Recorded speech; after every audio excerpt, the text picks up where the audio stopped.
cross member that I picked up off Marketplace. There was actually not Marketplace, it was a Facebook group, an Australian Facebook group for F trucks. I put an ad for, or a wanted post for a front cross member for an F250, or a Highboy essentially, right? Which these are exclusive to Highboys only, 67 through to what, 76.5, I believe. And you know, given that Highboys are actually quite rare in Australia, I was surprised that someone got back to me and said, yeah, I've got one, I'm doing a conversion on my Highboy, I don't need the front cross member because it's in the way. So, you know, it's yours if you want it. So I grabbed that straight away. He also had the Z-shaped brackets that go on either side of the cross member. So I grabbed those as well, which is great, mine have been cut off. So going back to mine, so you can see here how it's been cut off, which is really unfortunate. It's a bit of a pain. It was something that I knew I had to deal with when I bought the truck. And I would have liked to keep the winch because it's an old PDO winch, but it was just, yeah, a bit more of a hindrance than a help.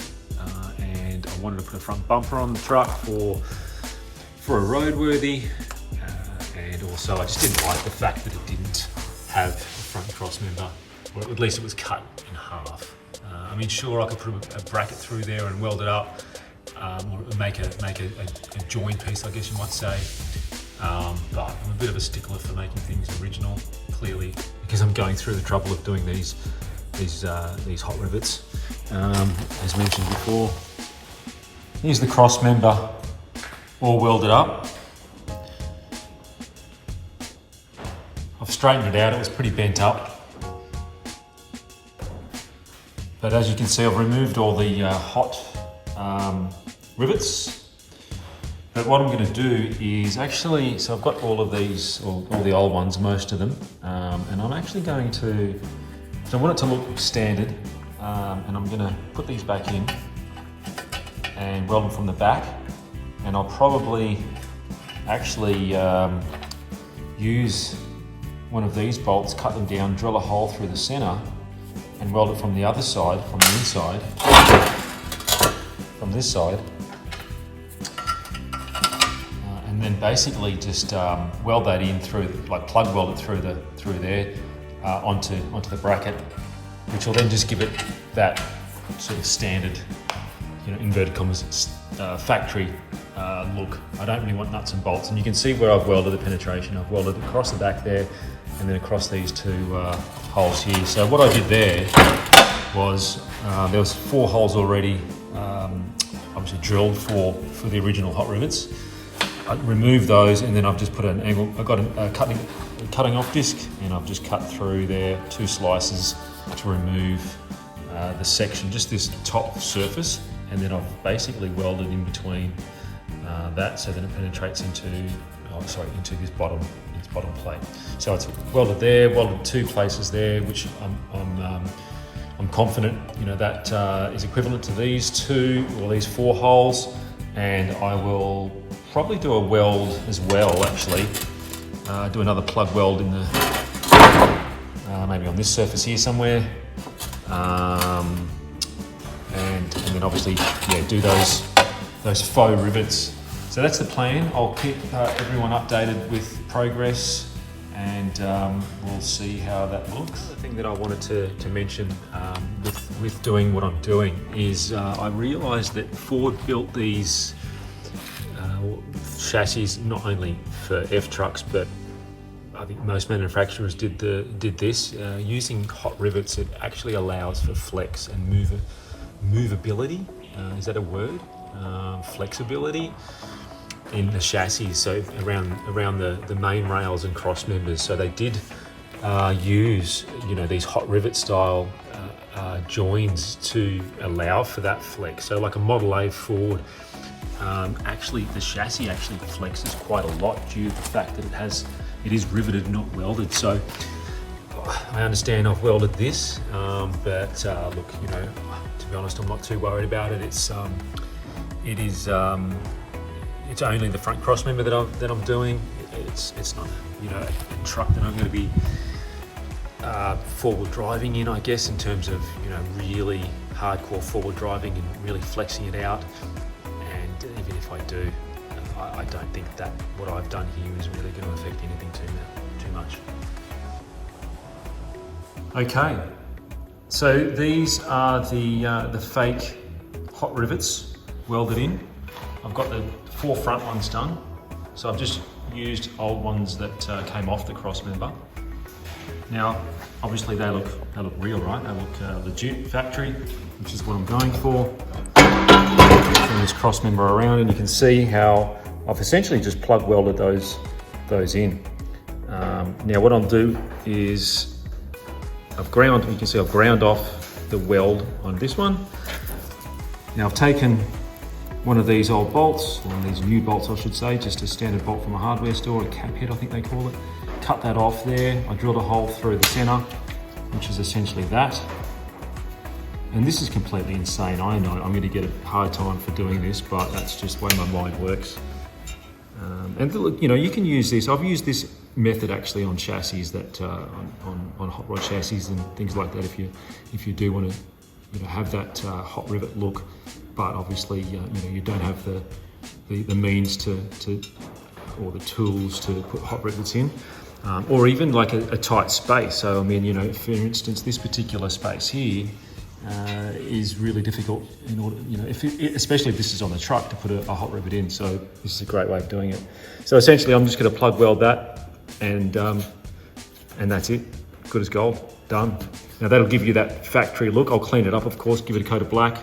You won't know the difference. Now, obviously, I've also welded, like I showed before, I've welded this bracket onto the cross member in other ways. So we're essentially not worrying about strength here, although by plug welding the original hot rivet in, which is, let me just grab an old one that I've taken out. So I keep that little bit of stem there, and then plug weld straight onto the end of that. So essentially, it will work in a similar way. So there is a bit of strength in these as well. So yeah, there you go. Crazy? Yeah. Okay, so this is the fake cup head welded on. So essentially one of those, plug welded in from the top. So you can sort of see once I clean that up, you'll never know. Now this is, look, I might say this is pretty crazy for what I'm doing. You'll never see that, the front leaf mount, shackle, or bush I should say, sits in here. So that's never going to be seen. But you can use this for many applications on when you're building an old chassis or wanting it to look stock or factory. And I have used this before, this method, and it works really well. And once that's cleaned up with a bit of paint, you'd never know. Okay, so I've taken the front bumper off, and you can see where the old front crossmember has been oxyed off. And those Z braces have been oxyed off as well.